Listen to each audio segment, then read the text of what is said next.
Bom dia, pessoal, tudo bem com vocês? Como vocês estão? Se cuidando todos aí? Professor Murilo falando. Como eu havia prometido, eu preparei um material para ajudá-los aí a realizar as tarefas do diário de aprendizagem, tá bom? E aprendi nas últimas semanas a utilizar esse aplicativo. Esse aplicativo permite com que eu grave a tela do meu celular, ou seja, exibindo o material, né, que eu preparei para vocês, ao mesmo tempo que eu realizo a leitura com vocês. E paro também, tenho a oportunidade de parar para dar explicações. Então eu espero que com isso a nossa interação seja facilitada e eu possa ajudar vocês de uma forma mais eficiente a realizar essas tarefas, tudo bem? Bom, mais algumas informações que eu quero passar aqui para vocês também. Esse material que eu preparei para vocês, ele está privilegiando então as atividades do diário de aprendizagem. E no diário de aprendizagem, vocês devem ter notado, são duas atividades, cada uma tem um tema determinado. Então, para não ficar um áudio muito cansativo, eu estou dividindo esse áudio em dois. Eu vou gravar esse primeiro áudio tratando do primeiro tema e depois eu mando um outro áudio, uma outra gravação falando do segundo, tá bom? Mais um esclarecimento importante aí também, que faz parte de uma ética da academia, né, dos estudos, é eu esclarecer vocês de que, ao contrário dos materiais que eu preparei para os oitavos, sétimos e sextos anos, que eu produzi todo o material 100% autoral, né? O material de vocês, ele é uma mescla, tem um pouco de partes que são autorais, que eu mesmo escrevi, e outras partes eu retirei de uma apostila dos cursos ESAG, tá bom? Então aí faz parte de uma ética aí que a gente tem que ir aprendendo, que é dar o crédito às fontes que você retirou as suas informações, tá bom? Estou fazendo isso aqui. Então vamos lá. Coloquei como tema aqui, né, o século XX, já que todas as atividades, tanto a 1 quanto a 2, tratam do século XX. Século XX, transformações e crise do capitalismo liberal. Vamos fazer a leitura juntos aqui, ao mesmo tempo que eu vou dando algumas pausas para fazer algumas explicações para vocês, beleza?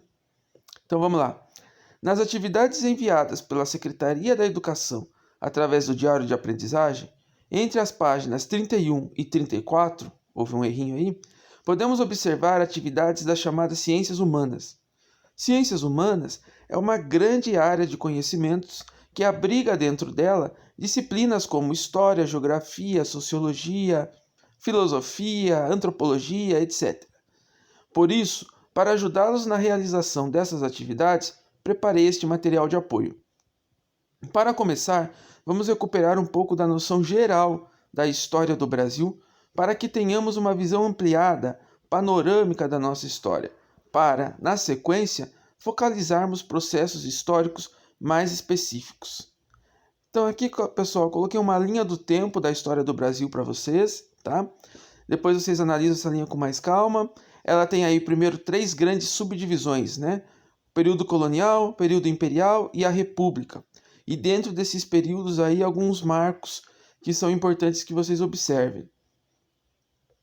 Observe que a história do Brasil, desde o ano de 1500, ano em que os portugueses desembarcaram neste território, até 2020, conta 520 anos. Em todo esse período, o Brasil passou por diversos modelos políticos e econômicos, e nossa história pode ser dividida em 3 grandes fases. Então vamos lá. Fase A, Brasil Colônia, de 1500 a 1822.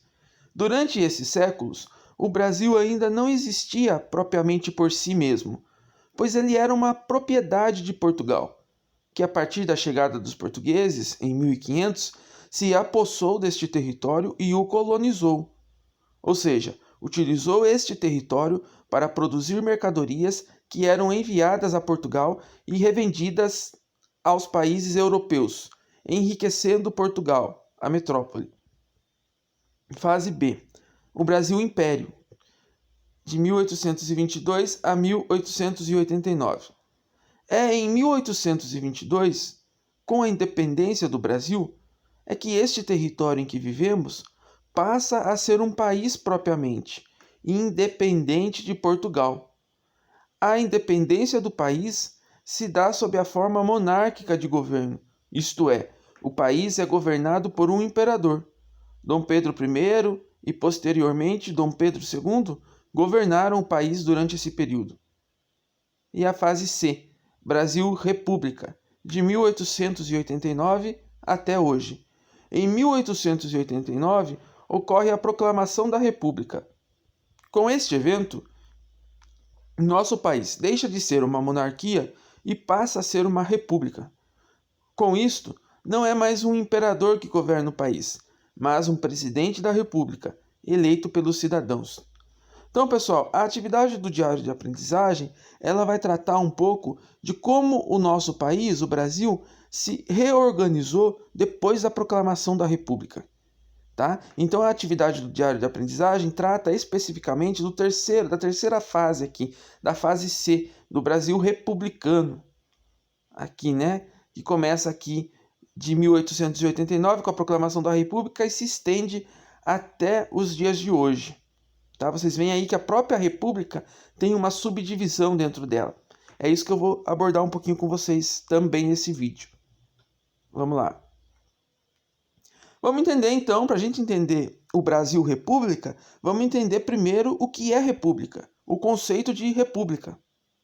O termo República vem do latim res publica e significa literalmente coisa pública. Por esse termo, já podemos entender que esse regime de governo, uma república, pretendia contar com a participação popular, ou seja, com a ideia de cidadania. Então, pessoal, aqui, o que muda do Império para a República, né? Uma coisa fundamental, a noção de cidadania. Porque a República, a monarquia, a forma de governo que nós tínhamos no país anteriormente à República, a monarquia ela não pressupõe a noção de cidadania, né? Porque a monarquia, ela pressupõe, por exemplo, que o imperador, ele está ali na condição de imperador por um desígnio divino. Percebe? Então, não é uma relação de igualdade, é uma relação em que você tem uma relação e costumes sociais que se tem na monarquia herdadas do chamado antigo regime, né? Em que você tem categorias de pessoas, né?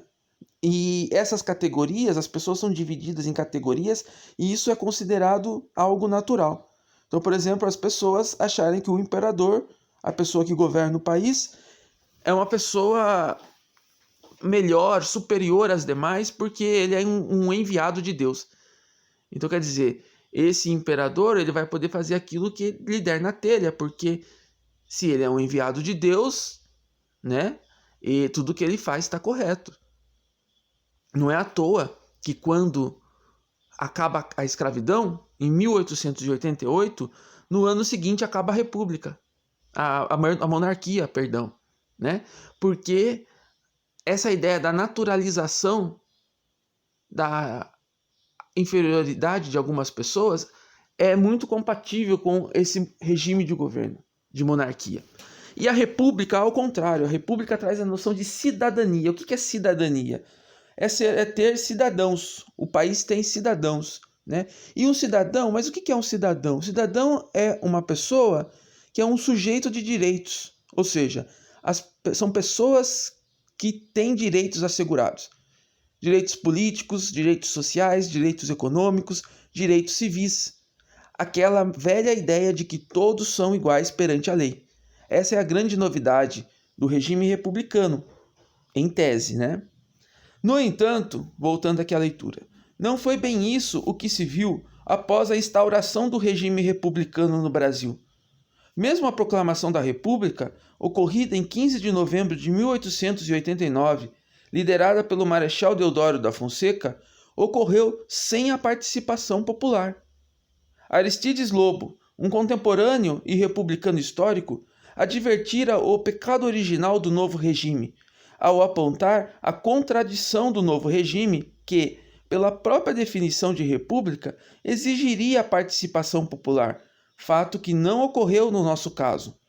Aristides disse que o povo assistira à mudança do regime bestializado, sem compreender o que se passava, julgando até se tratar de uma simples parada militar.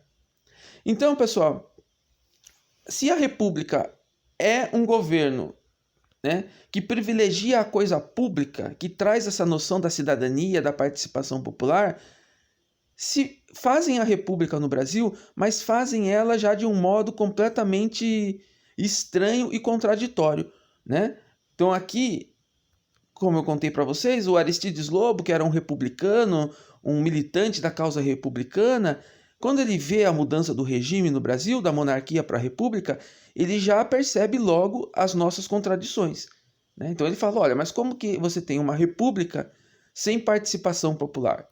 O próprio ato de trocar a monarquia pela república, a proclamação da república, foi algo sem participação popular, que o povo sequer sabia o que estava acontecendo, né? O povo não sabia. Daí ele fala, o povo assistiu a tudo bestializado, achou que estava havendo uma parada militar qualquer, quando na verdade era uma mudança de regime, né? Então quem quiser se aprofundar nesse assunto, tem um livro do Machado de Assis, muito bom, chamado Esaú e Jacó. Vale a pena vocês lerem, quem tiver oportunidade aí, porque é um livro que se passa na virada, né, da monarquia para a república. Continuando aqui então, pessoal. Já nos primeiros anos de república, muitos republicanos expressavam o seu descontentamento nos jornais, afirmando que esta não é a república dos meus sonhos. Ou seja, logo depois da mudança do regime, já ficou claro que a nossa república aqui neste país era uma república que não privilegiava a participação popular, né? Era uma república em que poucos tinham poder, das oligarquias. Oligarquia é isso, poucos no poder. A gente já vai entender um pouquinho melhor. A República Brasileira tem uma história marcada por golpes, rupturas e permanências, sem quase ou nenhuma participação popular direta. Os primeiros anos da República, que trazia expectativas para alguns segmentos menos favorecidos da população, foram marcados por decepções, especialmente pelo projeto excludente da Constituição de 1891, que excluía a grande maioria da população do direito ao voto, portanto, do exercício da cidadania. Então, a virada do século XIX para o século XX no Brasil, que marca, né, justamente a queda da monarquia, a queda do regime escravista e a proclamação da República, trouxe aí muitas esperanças, né, sobretudo para muitas parcelas da população com essa mudança de regime. Uma parcela dessa população que estava esperançosa era a população que havia sido alforriada, que tinha sido escravizada durante muito tempo. Então, quer dizer, faz a abolição da escravidão, mas depois não se faz nada com essas pessoas, não dá direito nenhum a essas pessoas. As pessoas ficam abandonadas à própria sorte, a ponto de muitas pessoas que eram escravizadas terem de voltar, de retornar aos seus antigos senhores, porque ficaram completamente abandonadas na República Brasileira, né? Não deram oportunidade de trabalho para essas pessoas. Então as pessoas estavam desempregadas. E logo depois vem uma lei que criminaliza o desemprego, que é a lei da vadiagem, né? A lei falava assim, olha, quem estiver desocupado nas ruas, isso é um crime. Então a pessoa pode ser perseguida e punida. Então quer dizer, a população que havia sido escravizada, os negros, eles ficam completamente abandonados à própria sorte. Outra questão importante que a gente tem que pensar desse projeto excludente que foi a República no Brasil é que essa primeira Constituição de 1891 ela não dava direito ao voto aos analfabetos. E aí, pessoal, quando você tira o direito ao voto, o direito político aos analfabetos, você tira a grande maioria da população brasileira. Se a gente pensar o Brasil do início do século XX, é um país rural, não é um país ainda muito urbanizado, é um país rural, camponês, né? E a grande maioria de pessoas analfabetas, os trabalhadores, a classe trabalhadora analfabeta. Então aí você já excluía essa grande massa da população do direito ao voto, do direito à participação política na república. Quer dizer, que república é essa? Né? Que coisa pública, que cidadania é essa? Então é uma república excludente. Mas vamos antes, pessoal, antes da gente focalizar alguns aspectos mais pontuais, vamos observar aqui uma visão geral, panorâmica da história da República Brasileira. Então vamos lá aqui, ver o Brasil, o período republicano de 1889 até hoje. É um período, então, desde a proclamação da República, né? Nós temos esse regime republicano, ele está aqui com a gente até hoje.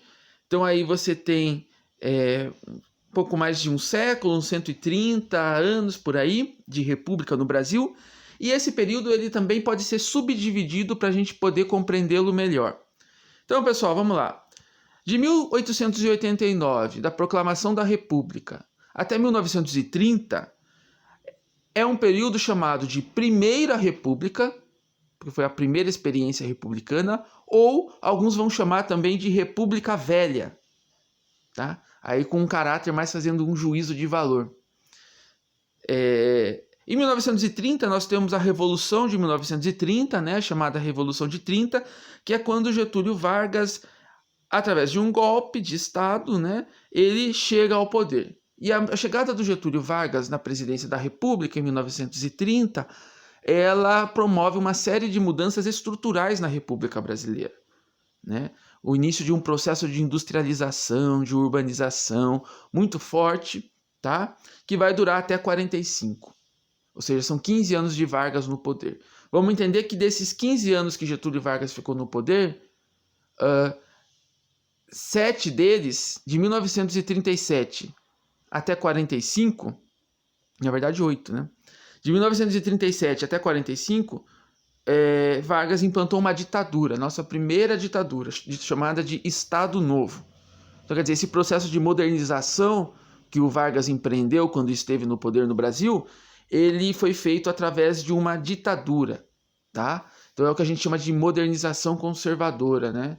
Porque o Brasil se moderniza, mas sob a batuta do autoritarismo.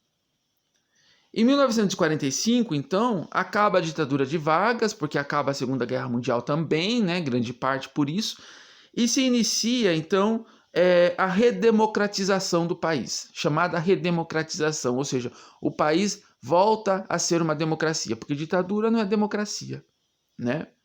E na democracia, então, nós temos a nossa primeira experiência democrática, de fato, né, porque a República Velha, que em tese é uma democracia, mas se boa parte da população não votava, né? A gente vai ver como que funcionava o voto na Primeira República. Então, a gente tem uma república meio complicada ali. Mas em 1945 até 1964, nós temos a nossa primeira experiência democrática, tá? Que aqui está chamando de República Populista. Eu não gosto muito desse termo de República Populista, e a gente vai ter a oportunidade de conversar melhor sobre isso, muito porque ele desqualifica a nossa primeira experiência democrática, né? De 1945 a 64 foi o primeiro período que nós tivemos na história da República em que eleições ocorreram de forma livre e permanente, constante, em que se formaram movimentos sociais no Brasil, que se formaram partidos políticos. É evidente que a qualidade da nossa democracia nesse momento de 45 a 64 tinha também seus problemas, os analfabetos ainda não votavam, mas havia um exercício de democracia, a construção de uma democracia. Então esse termo república populista é um pouco problemático porque desqualifica um pouco a nossa primeira experiência democrática de fato, de democracia de massas. Em 1964, essa primeira experiência democrática ela é rompida com um golpe de Estado promovido pelo Exército, pelos grandes empresários, pela grande imprensa brasileira, pela burguesia brasileira, com o apoio dos Estados Unidos e a implantação de um regime ditatorial agora sob a tutela do Exército brasileiro. Esse regime ditatorial vai de 64 a 85, 21 anos de ditadura militar, em que as pessoas não podiam votar para o presidente da República, não podiam votar para governadores de estado, partidos foram caçados, deixaram de existir, pessoas foram presas, torturadas e mortas, desaparecidas, expulsas do país, enfim, uma série de arbitrariedades que aconteceram e de violação aos direitos humanos, tá? A ditadura militar vai até 1985, quando há um novo processo de redemocratização. Então, a gente sai da ditadura e volta para a democracia. Esse processo de 1985, até está errado aqui na caixinha laranja, né? Colocou 84 até hoje. Mas, na verdade, até de 85 até hoje, é conhecido como Nova República, tá? Que é o processo em que se redemocratiza o país. Ou seja, as eleições, o povo passa a escolher seus governadores, seus presidentes da república, a liberdade de expressão, ainda que também tenhamos muitos problemas na nossa fase atual da democracia. Mas então, pessoal, aqui a gente tem um panorama geral da história da República Brasileira. Vamos ver algumas coisas aqui. Algumas informações importantes para pensarmos o caráter e a qualidade da nossa república e nossa democracia sob o aspecto da participação popular. Só no período republicano, o Brasil viveu sob duas ditaduras, o Estado Novo de Vargas, de 37 a 45, e o regime militar, de 64 a 85. E, olhem só, pessoal, dos presidentes eleitos pelo voto popular na história da República, apenas 5 conseguiram concluir seus mandatos. Então aí são elementos que mostram pra gente os problemas da nossa democracia, os problemas da nossa república, né? Não é normal, você tem tantas ditaduras, tantos períodos autoritários, e não é normal que nossos presidentes não consigam concluir seus mandatos, né? Seja por qual motivo for, se a cassação for justa ou injusta, isso mostra que a qualidade da nossa democracia não é muito desenvolvida ainda. A atividade 1 do Diário de Aprendizagem fala sobre o voto na chamada Primeira República. Como vimos no quadro acima, a história da República Brasileira pode ser dividida em fases, sendo que o primeiro período, correspondente aos anos de 1889 a 1930, é chamado de Primeira República ou República Velha. A primeira Constituição Republicana, promulgada em 1891, estabelecia os seguintes critérios para o exercício do voto e das eleições. Para as eleições, fixou-se o sistema de voto universal masculino. O que é direito ao voto? O que é voto universal, pessoal? Universal, todos votam. Só que, daí logo na palavra seguinte já começa a restrição, né? Voto universal masculino, ou seja, as mulheres estão excluídas. Então já não é universal, obviamente. Mas o que se fala, aí a ideia da cidadania limitada, né? Para ele, no mundo daqueles homens que legislavam, que governavam o país na época, quando eles falavam de algo universal, eles estavam se referindo só aos homens. E isso era muito natural na cabeça deles. Ou seja, se excluía naturalmente as mulheres. Tá? Então, fixou-se o sistema sistema de voto direto universal masculino. E suprimiu-se o censo econômico, o voto censitário. Então, aqui um avanço em relação ao sistema de eleições da época do Império, em que para você ser um eleitor, você tinha que ter uma determinada renda. Era o voto censitário. Isso é acabado pela República. Foram considerados eleitores todos os cidadãos brasileiros maiores de 21 anos, com exceção dos analfabetos, mendigos, praças militares e religiosos de ordens monásticas. Ou seja, a gente teve um avanço, porque o voto, ao contrário do Império, não era mais censitário, ou seja, os pobres também podiam votar, mas se excluía as mulheres e se excluíam os analfabetos, a grande maioria da população. Então, por aí a gente já vê a marca da exclusão na República Brasileira. Essa nova Constituição apresentava um caráter liberal que não foi posto em prática pelas oligarquias rurais, que continuavam cometendo uma série de práticas fraudulentas e opressivas contra a população. A Constituição de 1891 era a expressão de uma república que, proclamada em 1889, não alterou a estrutura socioeconômica do Brasil, mas preservou o poder das oligarquias. Desse modo, apesar da adoção do sufrágio universal masculino, a grande maioria da população permaneceu à margem da vida política, do pleno exercício da cidadania, portanto. Tá? Ou seja, quem continuou tomando conta do Brasil, governando o Brasil de acordo com seus interesses, foram os grandes senhores rurais, né? Chamados as oligarquias rurais.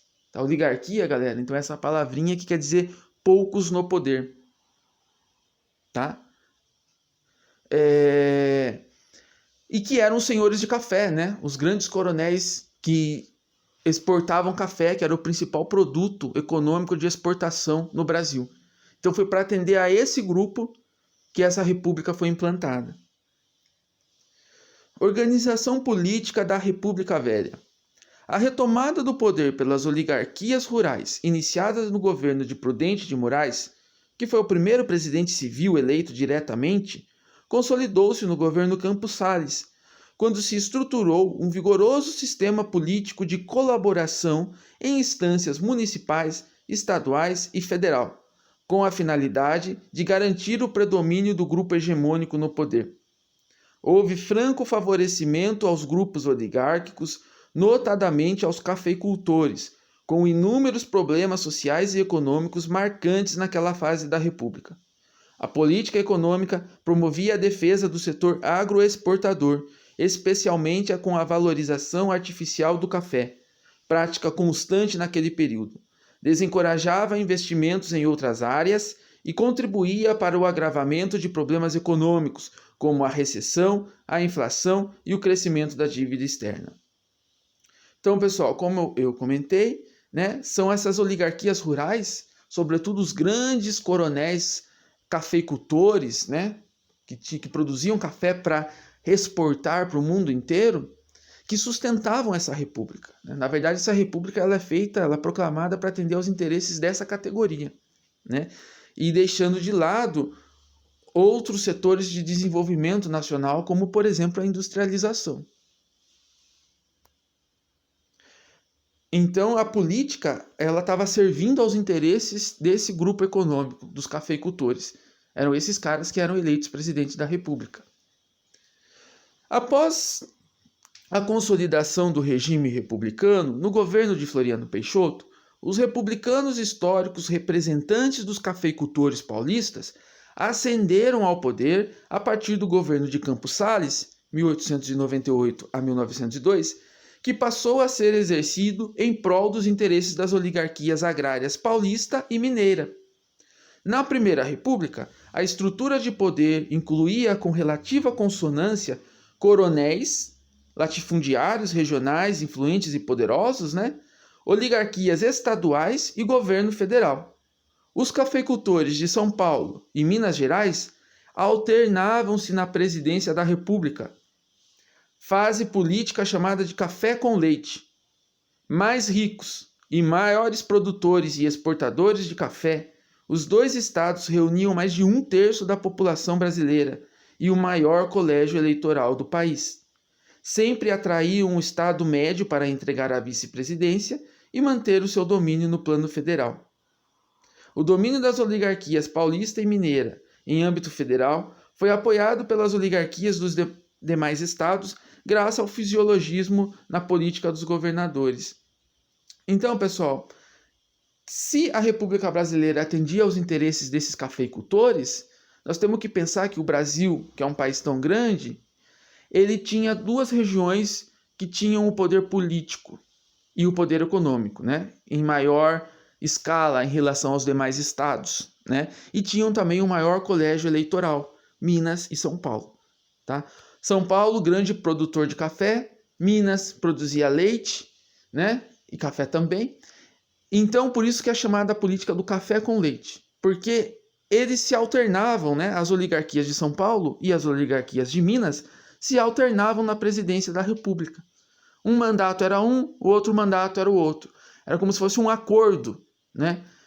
Então, o que eles faziam? Eles faziam alianças com os demais estados, os estados menores, menos influentes, entregavam a vice-presidência para esses representantes das oligarquias desses outros estados, Bahia, Rio Grande do Sul, etc., e se alternavam no poder nessa chamada de política do café com leite. Vamos entender melhor isso, então. A política dos governadores ou a política dos estados, que foi o mecanismo que garantiu esse rodízio entre São Paulo e Minas, né, na presidência da República. Tratava-se, pessoal, de um pacto oligárquico entre as frações e facções da elite dominante, cujo objetivo era assegurar o domínio político das oligarquias estaduais e garantir ao poder central o governo do país acima dos interesses das demais classes, particularmente os interesses dos trabalhadores. O governo de Campos Sales estabeleceu as bases desse pacto político. Apoiou, com todos os meios ao seu alcance, a oligarquia dominante a cada estado, a fração ou facção de elite dominante local no poder naquele momento. Em troca desse apoio, essa mesma oligarquia apoiaria irrestritamente as decisões do governo federal no legislativo, garantindo a eleição dos candidatos oficiais para o Congresso. Então, olha só, está sendo construída aqui uma grande aliança entre as oligarquias com o objetivo de fazer funcionar essa república de acordo com seus interesses, né? Então, quer dizer, você tem o governo federal, a presidência da república, né? Lá você tem uma determinada oligarquia, um representante de uma oligarquia, né? Um representante desse setor cafeicultor, de Minas ou São Paulo. Como que ele vai se sustentar no poder? Né? Se os outros estados se rebelarem contra ele, se houver uma disputa acirrada. Ele vai se sustentar no poder fazendo um pacto. Então o que ele faz? Ele apoia as oligarquias mais poderosas em todos os estados, ele garante que as oligarquias mais poderosas dos estados não sejam atrapalhadas pelos seus rivais em cada estado, né? Então ele dá esse suporte, ele usa o governo federal para dar esse suporte para essas oligarquias estaduais e, em troca, essas oligarquias estaduais também sustentam a permanência da presidência da República, da oligarquia que está na presidência da República. Então, uma mão lava a outra, né? Um sustenta o outro no poder. Mas a gente vai ver que mais um ator vai entrar em cena.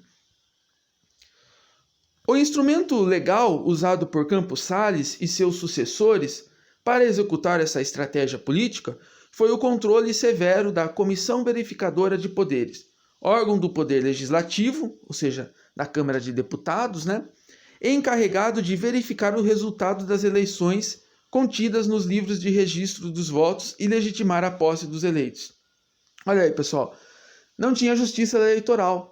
Então são os próprios deputados, os próprios políticos que validam ou não a eleição dos seus pares. Então aí não tem como dar certo, né? Candidatos da oposição que conseguissem ser eleitos eram degolados, expressão da época. Tinham seus mandatos cassados por essa comissão verificadora que regularmente alegava fraudes eleitorais, que sempre ocorriam, se bem que fossem permitidas apenas a favor dos candidatos da situação. Ou seja, quem fiscalizava a eleição eram os próprios políticos. Então aqueles que têm mais poder, aqueles políticos, aqueles deputados pertencentes à oligarquia dominante daquele estado, eles obviamente degolavam, né, como se falava na época, tirava fora, falando que tinha fraude, os candidatos oposicionistas. A política dos governadores foi criada para realizar as promessas feitas durante a propaganda republicana ao defender o federalismo, garantir o poder local e os interesses das chamadas oligarquias, das frações e facções da elite dominante, com o objetivo de obter apoio das oligarquias dos estados ao governo federal, nas mãos das oligarquias paulista e mineira. Se apoiado pelas oligarquias estaduais, o presidente se preocuparia apenas em governar e implementar projetos de interesse das elites e dos seus vários setores. Força política e policial militar para reprimir o que a eles se opusessem é o que não faltava. O projeto político republicano brasileiro de liberdade, igualdade e fraternidade seletivas, né, tornava-se plenamente vitorioso. Então percebam que não é uma república voltada, né, para a cidadania, para os trabalhadores. É uma república tomada pelas oligarquias. Por isso esse termo, né, poucos no poder. Você colocava lá setores das oligarquias paulista e mineira, as mais poderosas, E eles faziam um grande acordo. Eles sustentavam as oligarquias estaduais mais poderosas e, em troca disso, essas oligarquias estaduais também sustentavam o poder federal, o presidente da República. E todos governando apenas para os seus interesses. Coronelismo. Uma das bases fundamentais de sustentação do domínio oligárquico na Primeira República, ou República Velha, foi o coronelismo. O mesmo que mandonismo local, poder e controle políticos exercidos pelos grandes proprietários rurais, os chamados coronéis em suas regiões.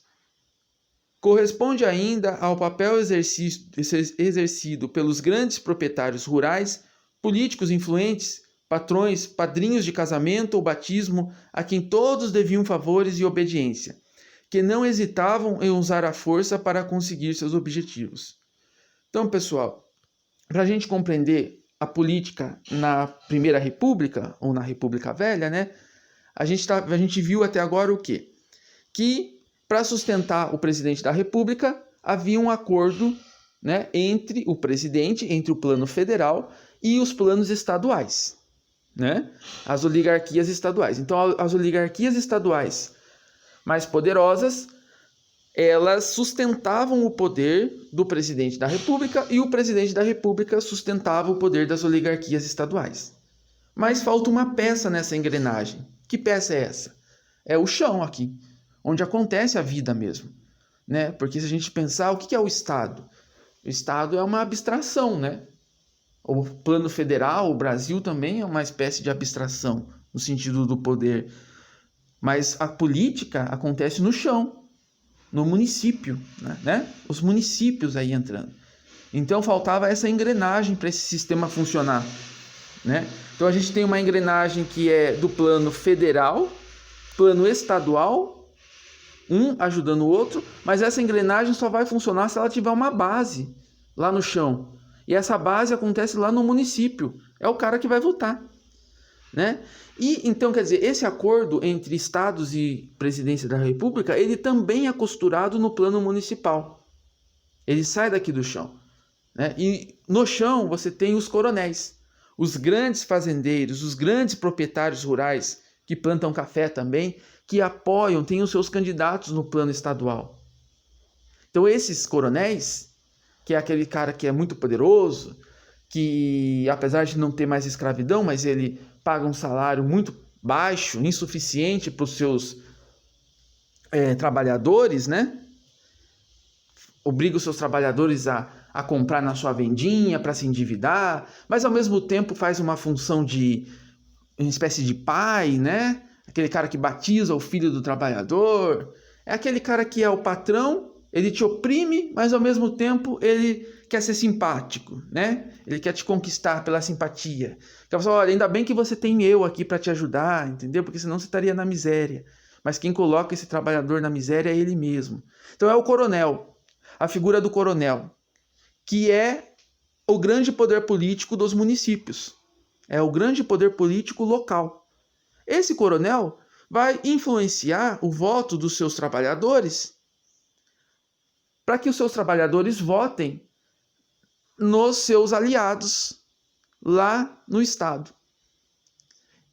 Então ele vai influenciar para que os seus trabalhadores votem nos seus aliados políticos no plano estadual para completar essa engrenagem entre o plano estadual e o plano federal. Então percebam que é um grande sistema de compromisso político. O coronel aqui no plano municipal tem um compromisso político com as elites estaduais, as oligarquias estaduais, e estas com a oligarquia federal. E uma sustenta a outra. Ok? E os trabalhadores aí acabam sendo usados, né, para sustentar esse projeto excludente. Vamos entender melhor isso daqui. Em sua região, cada coronel arranjava empregos e os mais variados benefícios para elementos da sua clientela. Daí a política de clientelismo, né? Essa palavra. Tornando-se compadre de uma infinidade de pessoas. Olha aí a origem desse termo compadre, né? Tem essa relação de poder. Nessa estrutura do favor e do compadrio, os protegidos de um coronel A ele deviam principalmente fidelidade política, manifestada em especial no momento das eleições. Essa conjunção entre o coronelismo, o clientelismo e o compadrio estabelece uma intricada trama de favores entre as pessoas que marca de modo ímpar as relações entre elas e as práticas políticas. Apesar do mandonismo dos grandes proprietários rurais vir do período colonial, o termo coronel passou a ser utilizado de maneira frequente no período regencial, na época do Império, em virtude da criação da Guarda Nacional. Os latifundiários compravam a patente de coronel para organizar, armar e comandar a sua milícia. Passado de pai para filho, posteriormente o título popularizou-se como referência aos grandes fazendeiros. Então o grande fazendeiro, o coronel, ele tinha uma série de trabalhadores lá que trabalhavam para ele não pagava um bom salário para essas pessoas, as pessoas não tinham condições de moradia, não tinha saúde, não tinha plano de saúde para eles e mal tinha alimentos. E esse coronel, esse proprietário, que causava essa miséria na vida das pessoas, porque ele que explorava o trabalho delas e não lhes pagava o correto, esse coronel, então, vai aparecer como um grande benfeitor para essas pessoas. Porque ele dá lá uma cesta de pão, ele ajuda lá a mulher do funcionário dele que está com probleminha de saúde, manda ela lá para São Paulo para se tratar, mas é sempre na base do favor, não é na base do direito. Não é que esse funcionário, esse trabalhador tem direito a ter comida, a ter saúde. É como se ele recebesse uma migalha de uma pessoa bondosa, que é o coronel. Então o coronel aparece como vai batizar o filho desse empregado dele. E vai se estabelecer entre o trabalhador rural e o coronel essa relação de clientelismo, de favor. O trabalhador vai ver aquilo como um favor. E o coronel vai cobrar isso na época das eleições. Vota lá no meu candidato lá. Apoia lá o nosso compadre lá de São Paulo. E ele está votando nos coronéis das elites que vai sustentar essa república excludente. Então percebam que o poder na República Velha ele é sustentado por esse sistema de favores entre o plano municipal, controlado pelo coronel, o plano estadual, controlado pelas oligarquias estaduais, que sustentam a presidência da República, que representa as oligarquias de Minas e São Paulo. Ao mesmo tempo em que as oligarquias que estão na presidência da República, de Minas e São Paulo, vão, obviamente, sustentar os seus aliados no plano estadual, que vão sustentar os seus aliados no plano municipal. Então, uma mão lava a outra.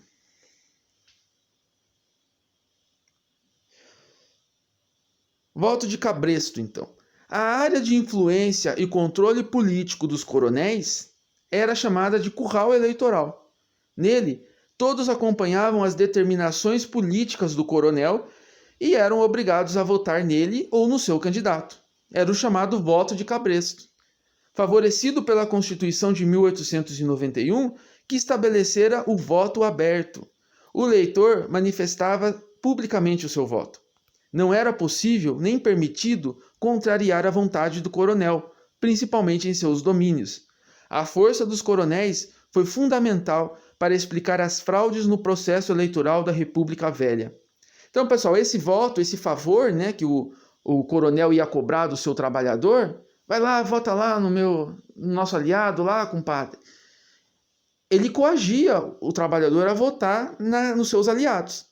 E como o voto não era secreto, como é hoje, o voto era aberto, o eleitor ia lá e declarava publicamente qual era o seu voto, assinava a ata lá, ele era coagido. Então isso se chamava voto de cabresto.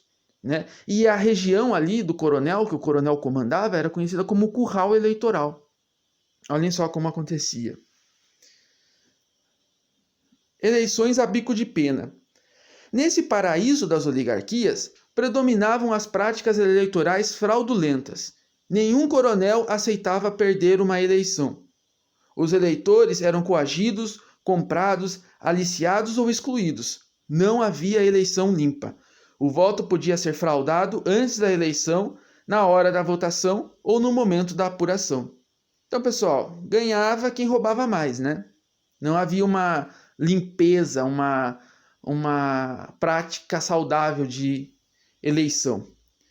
É dessa época a chamada eleição a bico de pena, pela qual os mesários é que escolhiam os eleitos, atestando o resultado da eleição mediante a elaboração de atas fraudulentas.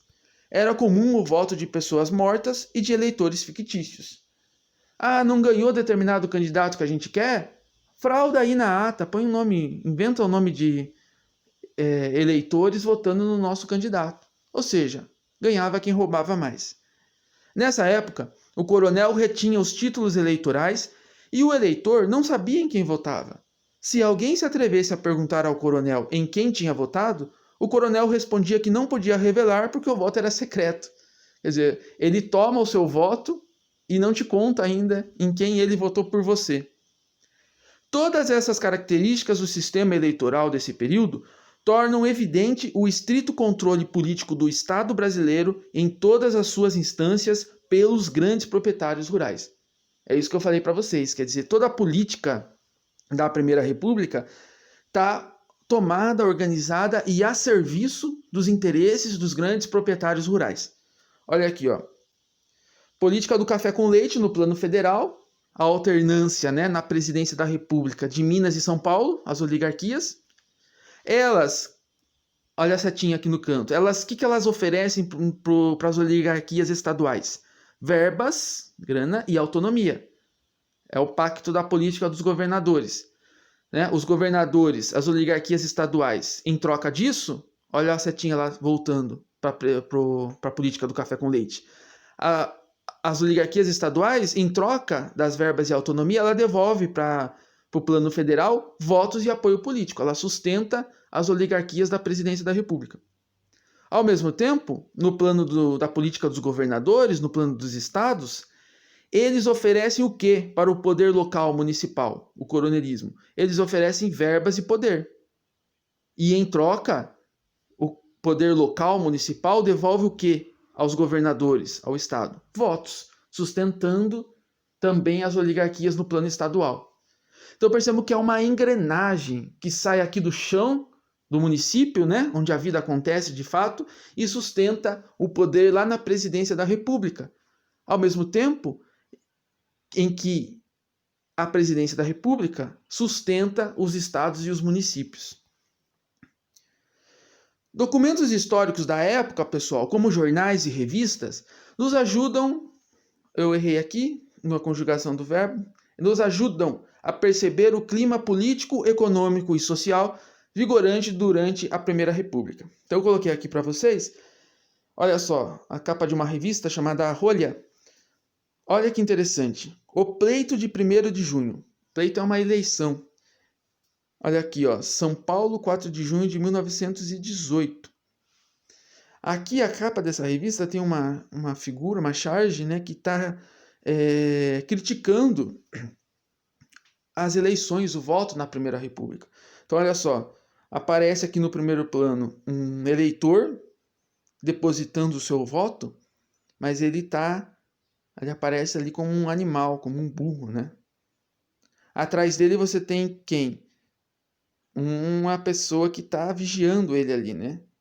Está com um chapéu, que está com uma cobertura ali, um porrete, né? Está vigiando para que ele vote naquele candidato que o coronel mandou ele votar.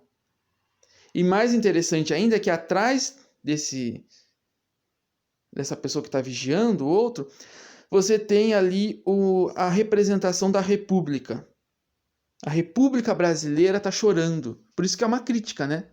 A República Brasileira, olha, está coberto com um manto, né? É a representação da República Brasileira. Ela está chorando porque a República não era para ser isso, né? Um sistema de votos comprados. Outra revista aqui chamada O Pirralho mostra aqui para a gente também, né? O nível de pauperização da vida, né? As condições de vida difíceis, né? A chamada carestia, né? Olha assim, quaresma de crise. Xi está pela hora da morte e só é espinha. A pessoa foi comprar um peixe e, quer dizer, não tem... As condições de vida são muito difíceis para as populações trabalhadoras do campo e da cidade. E aqui uma charge também expressando um pouco do que era essa política café com leite, né? A cadeira de presidente da República, 2 coronéis ali, né? Um com o chapéu escrito São Paulo e outro Minas, que eles se revezam à presidência da República. E ali estabelecendo contatos e apoios com os outros estados que estão no plano estadual, um plano mais abaixo, né? Ó, Rio Grande do Sul, Paraná, Bahia.